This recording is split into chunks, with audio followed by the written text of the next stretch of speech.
Madurai AIIMS மருத்துவமனையை எப்போது கட்டி முடிப்பீர்கள்? மத்திய அரசுக்கு உயர்நீதிமன்ற மதுரை கிளை சரமாரி கேள்வி. தமிழ்நாடு முழுவதும் 9473 பாலகங்களின் உறுதித்தன்மையை ஆய்வு செய்ய குழு 5 பேர் கொண்ட குழுவை நியமித்து நெடுஞ்சாலைத்துறை உத்தரவு. சென்னை கடற்கரை மற்றும் தாம்பரம் இடையிலான மின்சார ரயில் சேவையில் இன்றும் நாளையும் மாற்றம். தெற்கு ரயில்வே அறிவிப்பு.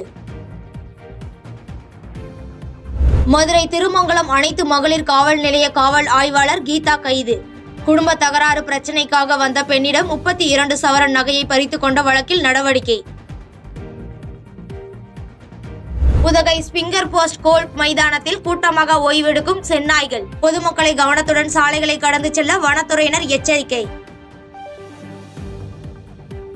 மத்திய பிரதேசத்தில் 15 வயது சிறுவன் மற்றும் அவரது பாட்டி மீது காவல்துறையினர் கொடூர தாக்குதல். தலித் சமூகத்தைச் சேர்ந்தவர்களை விசாரணைக்காக அழைத்துச் சென்று தாக்குதல். மத்திய அமைச்சர் சுரேஷ் கோபியின் காரில் ஏறவிடாமல் தடுத்ததாக செய்தியாளர்கள் மீது வழக்கு பதிவு. சுரேஷ் கோபியின் பாதுகாப்பு அதிகாரியை தள்ளிவிட்டு மிரட்டல் விடுத்ததாகவும் புகார். உத்தரப்பிரதேச மாநிலம் பக்ரைச் பகுதியில் புகுந்த ஓநாய்கள் கூட்டம் 9 பேரை கடித்துக் கொன்றதால் பரபரப்பு.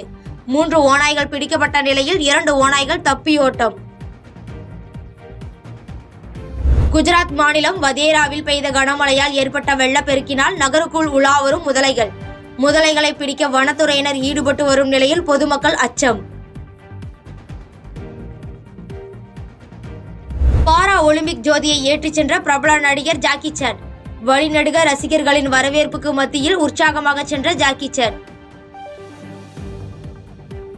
பாதகம் செய்பவரை கண்டால் நாம் பயங்கொள்ளலாகாது பாப்பா.